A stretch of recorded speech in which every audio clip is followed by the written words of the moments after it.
You're listening to All Things Real Estate on Full Service Radio, 830 WCRN. Once again, here's your hosts, Gary Kelley and Brad Avergon.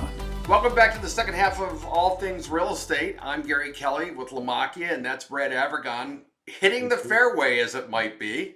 With Fairway Independent Mortgage. So, Brad, you were just saying that inflation is 7.9%. Yes. I want you to continue that thought. So I want to put that in a comparison. So what we look at typically, average inflation, it should be around 3%, basically mean pricing is going up. That's typically what will apply to even in the home industry, right? 3% market appreciation on your home year over year is a pretty good statistic. To have 7.9 inflation, more than double that percentage, is very, very scary for the Fed. It's like a runaway freight train for them.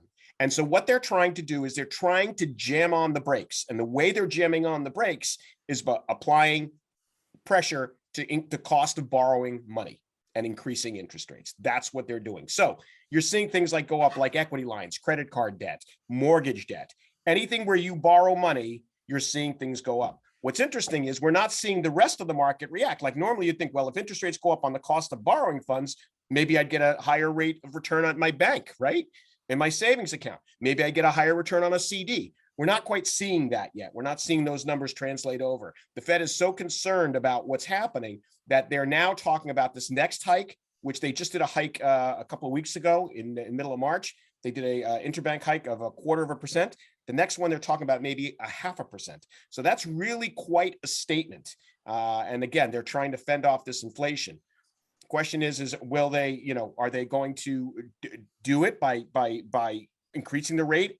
I don't know. What I'm seeing in my world is it's just making the cost of borrowing for a home that much more expensive for clients. And I'm having to reassess when people, if they got pre-approved a month ago versus today, they need to reassess those numbers. They need to go back. What I'm seeing a lot of is, at least with the first-time buyers, they're not paying attention to the interest rate as much. They're buying a payment. And they're basically saying, can I afford this based on whatever heuristic they're using, what their parents told them, what some college buddy told them, what their current apartment rent is, whatever. That's what they're looking at. And it's tough out there, no question about it. One of the things that we talk a lot about is the available inventory. And right now, what I'm seeing is this is the homes listed per week, and we're right here starting to see an uptick in the homes listed, okay, compared certainly to prior years. And I think that that's good because that suggests that some of the inventory constraints that we have are loosening a bit. Now, I also am going to point out that it's when this show airs, it'll be sometime around Passover, so happy Passover. It'll be sometime around Easter, so happy Easter. It'll be sometime around school vacation week, depending upon where you are, what area, and when the schools take vacation. But I think in the next couple of weeks, we're going to see a very large number of homes hit the market based on you've got the holidays out of the way, you've got vacation week out of the way, and I think that's going to clear the way for some more inventory, which frankly we sorely need at this point. And that's happened before, Gary. There's been, typically we all hope for this an active early spring market, but oftentimes I've seen the market get delayed and kick in, and we go right through the summer. The market doesn't really kick in until middle of April, beginning of May, like you're indicating. And I'm hopeful that the inventory does rise as well. Right. So to shift gears again, if you were in the market right now and you were going to be selling your home and you need to buy something else, you always get into the quandary of how do you do that?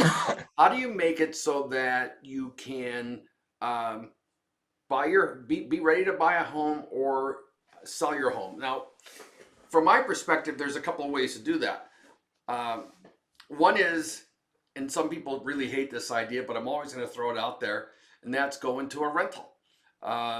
Some people hate rentals. That does mean 2 moves if you're going to move to your final home or your next home. Um, but if you're not sure of an area or you want to try an area out, I think a rental makes perfectly good sense.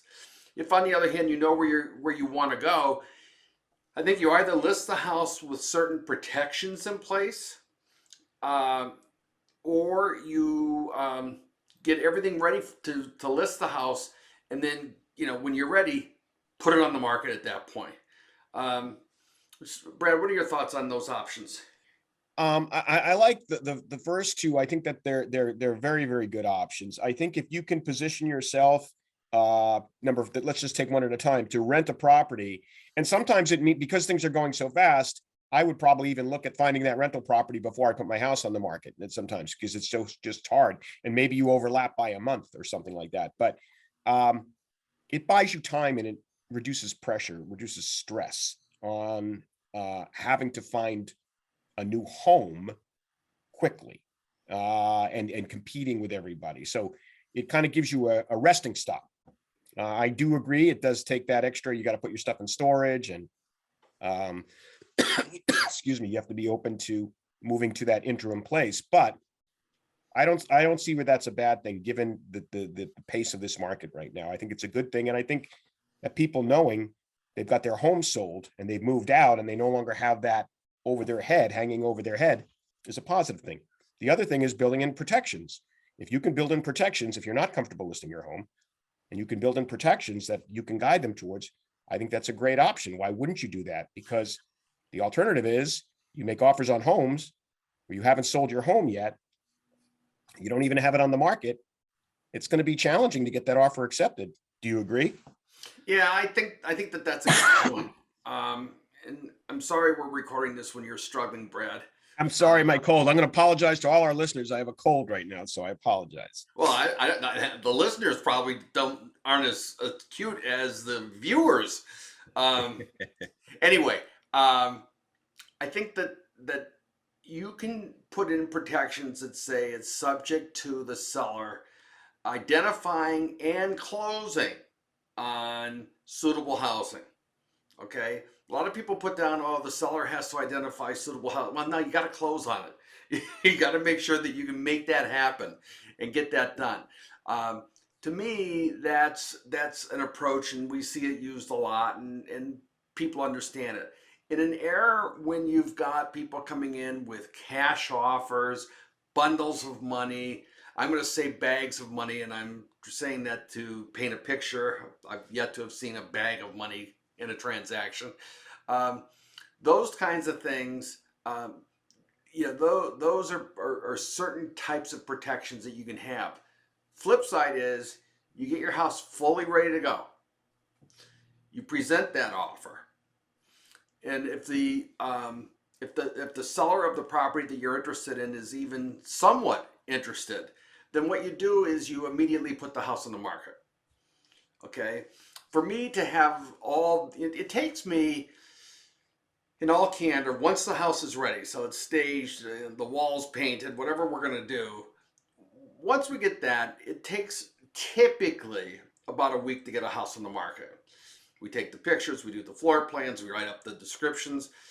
Yes, Sue and I did it as quickly as a day once, but in a typical course of things, a week is about right. Get that week done so that all you have to do to put the house on the market is literally we press a button. Okay, and it can happen that quickly. And I think that's a couple of different ways, couple of different layers of risk with that. But I think it lets people make that transition. Certainly, someone that walks in with an all cash offer, no contingencies, that's going to look pretty good. But we also do have people that are still getting home inspections done.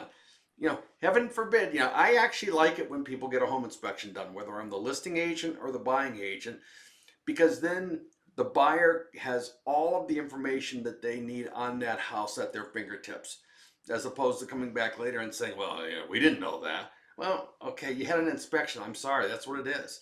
So those are the kinds of things that I think help position buyers more buyers and sellers better in the marketplace. I would agree. I would agree. So Brad, if someone wants to reach you these days, how can they do that? The easiest way to reach me, Gary, is via my cell phone. Give me a call on my cell phone or text And me. has that changed? That has not changed. That's still the same old number, 978-375-5531. And if they want to email me, they can email me. Brad, you just paused. You had to access the far reaches of your brain to come up with the new email. The new email. I had to think, well, I'm using my domain now. So they can email me at brad@bradavergon.com. Wow. There you go. I like that. How about you, Gary? How do they reach you? Well, I can be reached the same old way. You know, it's when I changed firms, I didn't change any of that. So my cell phone is 508-733-6005, and I'm Gary at movewithgary.com. So Brad, I do wish you happy Passover, happy Easter, happy everything. And I hope you're doing well. I am. Hopefully next time we talk, this cold will be long behind me. All right, thanks. And thanks to our listeners for tuning in. You've been listening to All Things Real Estate on Full Service Radio, 830 WCRN.